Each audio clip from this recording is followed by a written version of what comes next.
Welcome, dear students of class 10. Today we are going to start the fifth lesson of the 100 Dresses 1, written by Zor Esther.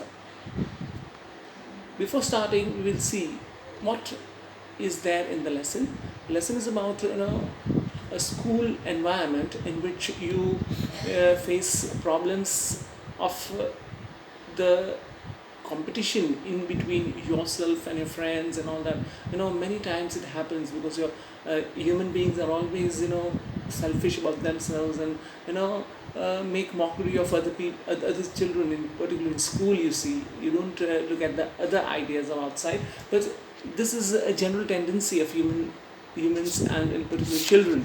They're very envious of their colleagues, or they do things which are not good in their particular, what you call it, in character wise. So let's start with the before you read section. We on page number, all of you, fifth lesson.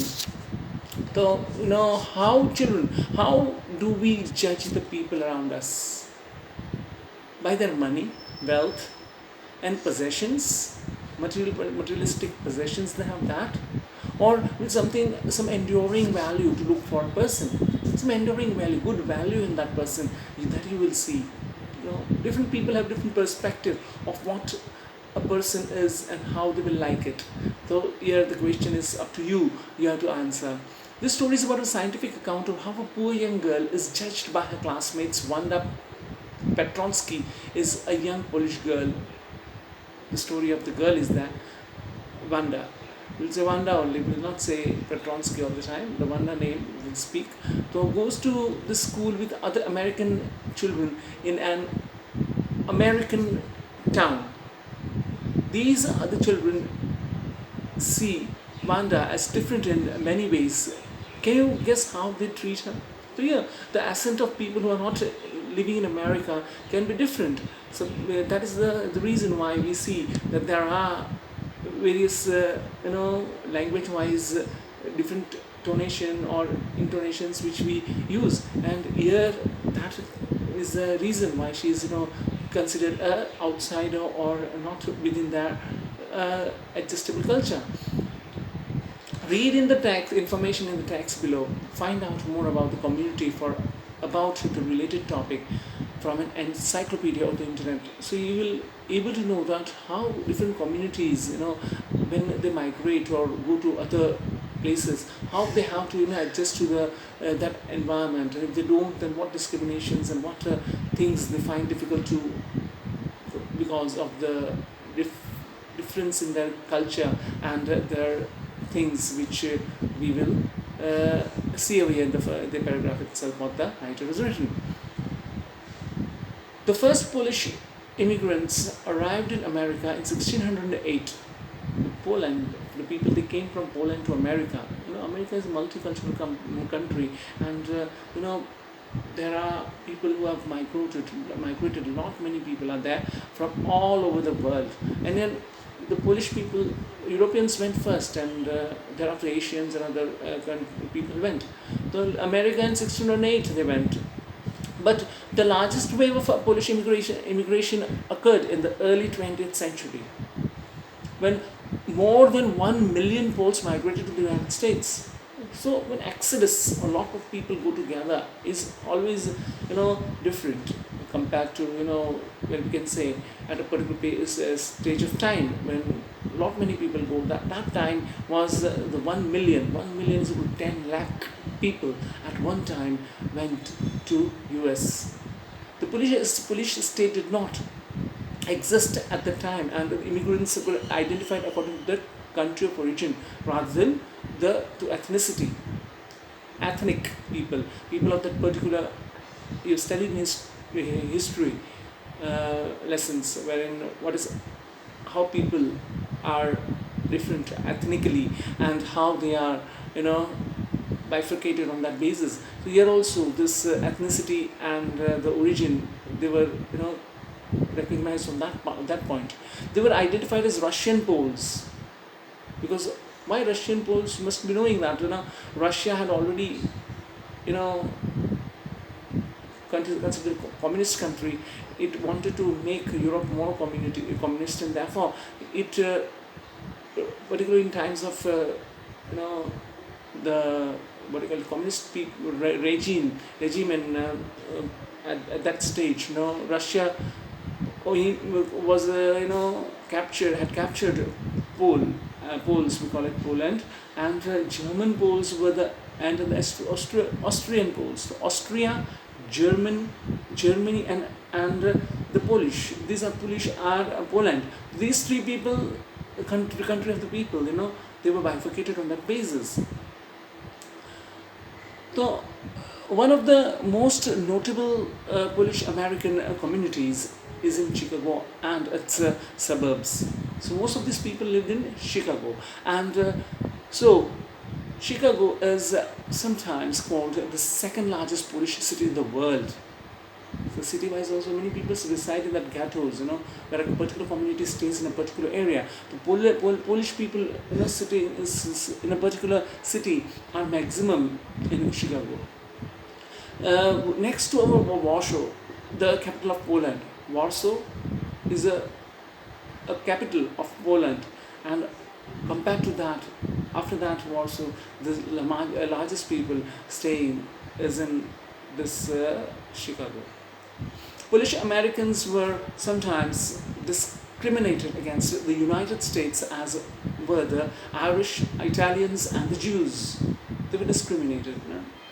Always, the native people always feel that the communities which arrived from far off regions other than their motherland were always, you must be seeing on TV the latest news on US. You must be seeing the Black Life Matters. That movement is going on.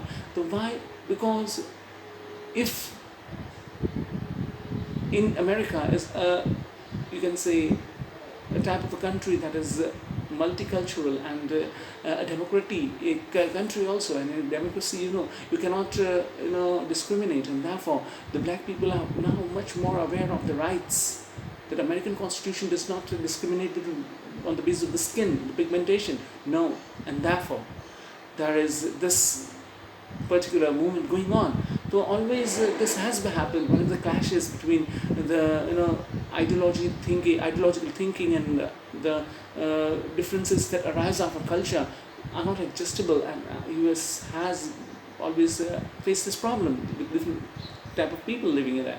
According to United States 2000 census, 667,414 Americans of age 5 years and older reported Polish as the language spoken at home, which is about 1 point. So in that census, it was seen that the Polish people, in spite of America being an English-speaking country, 1.4% of the people spoke languages other than English, or 0.25% of the US population. So different. It's not that all the people speak. Those people who have migrated or not being part of the America have been doing this or following the language that is not belonging to them. Moving to the next page. Today we'll start the lesson now, wherein the reading of the lesson I explained line-wise. Today, Monday, Wanda Petronsky was not in her seat. So Wanda Petronsky is one of the girl about we will see in this lesson, and wherein the other girls will how is their treatment to this Polish girl who is not a native of America, and how these other girls who are natives treat her differently. That we will see in this lesson. Thereafter they reconcile also, but that's a later matter. First we will see of these two parts. First part deals with the indiscrimination and how she is being taken to task by these girls. That we will see in this particular lesson, part 1. Today, Monday, Wanda Petronsky was not in the seat, but nobody, not even Peggy and Madeline, so the name of the colleagues who was studying there in her class. The girls who started all the fun noticed her absence. So Petronsky, whenever she was there, Wanda, there in the class, they used to make fun of her and enjoy. But here the problem was that she was absent today. During this time of her absence, what is the reaction of these girls? Usually Wanda sat in the seat next to the last seat in that row in room 13. So the room number in which they were sitting was room 13. She was she sat in the corner of the room where the rough boys not who did not make good marks set. No? They don't get good marks. That type of children were there, and where this Vanda used to sit. So you can understand, you also decide to sit where your friends are, and depending on your mentality in the class, you sit with those friends who are irrespective of what you like, and therefore when they sit where the naughty or good marks not getting students, they sat. The English proverb is there, you always try to make friends of who are alike you. So alike means in context of this particular marks getting category people. So here students are getting less marks, on thus it's there. With the most scuffling feet, scuffling meaning even noisy, dragging movements of the feet on the ground. So that type of mischief class benches make sometimes the class, and knowing that, how the students in the last bench play mischiefs in different ways. Wanda did not sit there because she was rough and noisy. On the contrary, she was very quiet and rarely said anything at all. So Wanda was the type of a girl. She was, she didn't speak anything. That the ones, whatever those students who are, particularly like Wanda, who are introverts. They don't speak, but they are able to understand what is happening around, and maybe Wanda is sitting there for that particular reason. Wanda did not sit there because she was rough and noisy. On the contrary, she was very quiet and rarely said anything at all. And nobody had ever heard her laugh out loud. Sometimes she twisted her mouth into a crooked sort of a smile, but that was all. She didn't spoke anything. She just listened, and you give a crooked style, crooked sort of smile. Crooked means like that, not both edges of the or ends of the lips don't spread in the symmetrical manner. That's a crooked sort of smile, but that was all. She never interacted with other children talking, or who used to make noise or disturb the class that way. She never be a part of that. Nobody knew exactly why Wanda sat in that seat, unless it was because she came all the way from Boggin Heights and her feet were usually caked with dry mud. So this is the thing that is assumed, that she came from Boggin Heights, which was not having proper tar road, and therefore the muddy road was there. That mud used to get stuck on the soles of the shoes, and that when they dried up, they created dust and dirt, and that is why maybe. But no one really thought much about Wanda Petronsky. Once she sat in the corner of the room. Once she sat in the corner, no one said anything. Let her sit, and we know the reason why. The preoccupation of the mind was that Wanda said that because there was the problem of the shoe dirt that is gathered in her soles, and maybe that is the reason she is being inferiority complex, and that she is not moving out or staying in a place that is nearer to other girls. The time when they thought about Wanda was outside of school hours, at the noon time, when they were coming back to school, and in the morning early before it began. When groups of 2 or 3 or even more would be talking and laughing on their way to the schoolyard.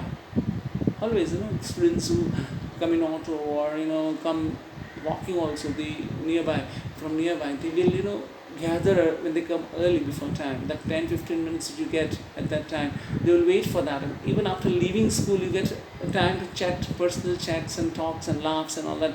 You see children giggling all and doing things which are very personal to them, and that they used to do with Vanta when she was not in the class, but it was the time when they're coming and going home, coming to school and going home. Then sometimes they waited for Wanda to have fun with her. Then means at that time. The next day, Wanda was not in school either, and nobody noticed the absence again. But on the Wednesday, Peggy and Maddie were set down front, and only children who got good marks and who didn't track in the whole lot of mud did notice that Wanda wasn't there. But particularly Wanda was not there. All the time they got a chance, a prop to make fun of and all that, and that one day that girl is not there, that makes a difference for them. Peggy was the most popular girl in the school. Peggy. She was pretty. She had many pretty clothes, and her hair were curly. Maybe the same girl that is being in the foreground on the next page. So it is described over her with curly hair and a pretty face and having many clothes to wear. Maddie was the closest friend. Maddie and Peggy, right? And the reason Peggy and Maddie noticed Wanda's absence was because Wanda had made them late to school. They had waited and waited for Wanda to have some fun with her, and she just didn't come. They often waited for Wanda Petronsky to have fun with her.